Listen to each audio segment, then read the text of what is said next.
안녕하세요. 비 오면 생각나는 비오신부입니다. 설은 잘 보내셨나요?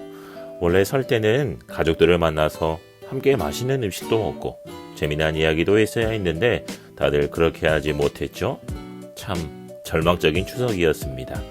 그래서 제 강론으로 절망을 극복할 수는 없겠지만 오늘 신부님은 희망에 관해 말하고 싶습니다. 여러분, 누구의 인생이든 쉽고 행복하기만 한 인생은 없는 것 같습니다. 코로나이든 코로나가 아니든 누구나 다 절망을 만나고 절망의 순간에 희망을 붙잡고 싶죠. 오늘 일독소와 복음에 등장하는 나병 환자 또한 마찬가지였습니다. 아무도 그를 눈여겨보지 않습니다. 몸도 아프고 불편한데 그는 나는 부정한 사람이요, 부정한 사람이요 라고 외쳐야 했습니다. 왜냐하면 나병은 문둥병이라고 해서 살이 썩어 들어가는 전염병이었기 때문이었죠. 지금은 전염이 되지 않습니다. 무튼 제가 나병 환자였다면 그 질병이 부끄러운 것이 아니라 사람들 가운데 버림받았다는 절망감이 들었을 겁니다.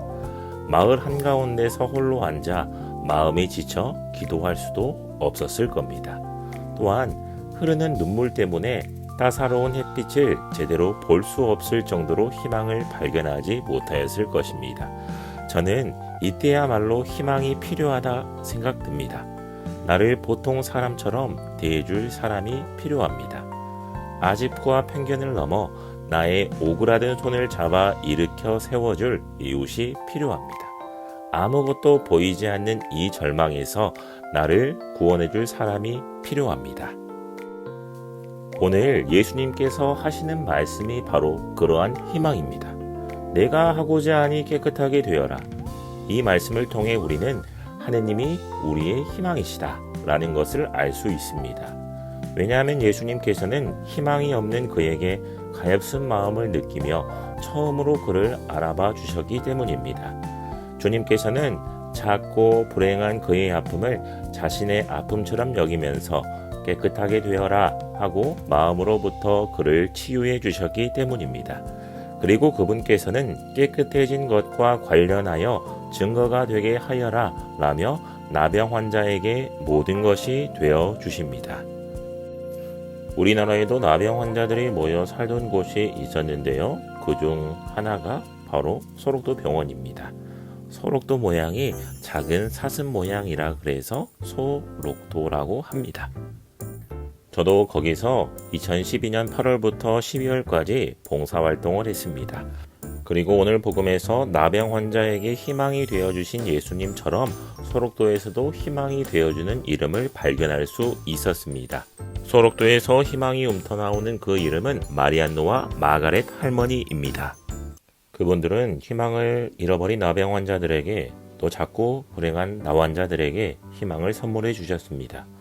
그분들은 가족조차 부끄러워하는 그들의 질병을 두 분은 사랑으로 어루만져 주었고 사람들의 냉대와 무관심이라는 편견과 아집을 뛰어넘어 희망을 보게 해 주셨습니다. 처음으로 사람을 사람답게 눈여겨 보아주고 자신의 아픔처럼 감싸 안아 주셨으며 우리에게 모든 것이 되어주시는 그분들의 사랑이야말로 우리가 말하고자 하는 희망입니다. 보이지 않는 절망을 보이게 하는 그 사랑이야말로 우리에게 정말 큰 감동입니다. 마리안느 할머니는 희망에 대해 이렇게 말씀하십니다. 우리 모두는 불멸의 희망을 볼 수 있어야 합니다. 희망은 드러나야 합니다. 희망은 느낄 수 있어야 합니다. 우리 모두는 희망으로 살아야 합니다. 마가렛 할머니 또한 희망에 대해 말씀하셨습니다. 나를 경탄하게 하는 것은 바로 하느님이 희망이시라는 것입니다. 이것이 나를 무한하게 기쁘게 합니다. 아직 아무것도 보이지 않는 희망이 저의 희망입니다. 정말 멋진 말 아닙니까? 멋지다면 박수! 그분들이 베푸셨던 그 희망이 무엇이겠습니까? 우리를 사랑스럽게 보아주시던 그 눈, 우리를 일으켜 잡아주었던 그 손, 자신의 공간에 초대하여 정성껏 음식을 준비해 주시던 그 마음이 바로 우리의 희망입니다. 눈에 보이지 않는 희망을 우리 마음에 있게 하는 것이 바로 희망입니다. 이제 그분들이 고국으로 돌아가셨으니까, 그분들이 보이지 않으니까 그분들이 그토록 원했던 희망은 이제 사라지고 마는 것일까요? 아닙니다. 그분들이 떠난 우리나라에는 아직도 희망의 흔적이 남아 있습니다. 이제 우리가 사는 곳부터서 그 희망을 말해야 합니다. 희망의 흔적은 우리의 마음입니다. 이제 그분들이 우리에게 알려주셨던 희망을 우리가 실천해야 합니다.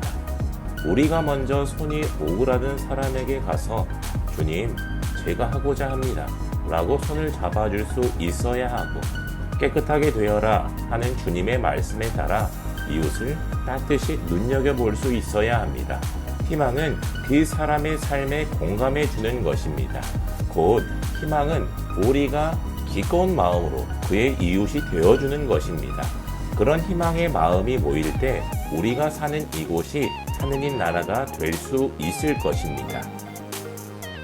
저 또한 사람들의 삶에 공감하고 하느님의 희망을 선물해 주기 위해 신부가 되었습니다. 저와 여러분이 희망을 발견하고 희망을 실천하며 희망으로 하나 될 수 있도록 서로 기도합시다. 오늘 제 강론에서 희망을 발견하셨나요? 우리 희망의 이름으로 서로를 위해 기도하기로 합시다.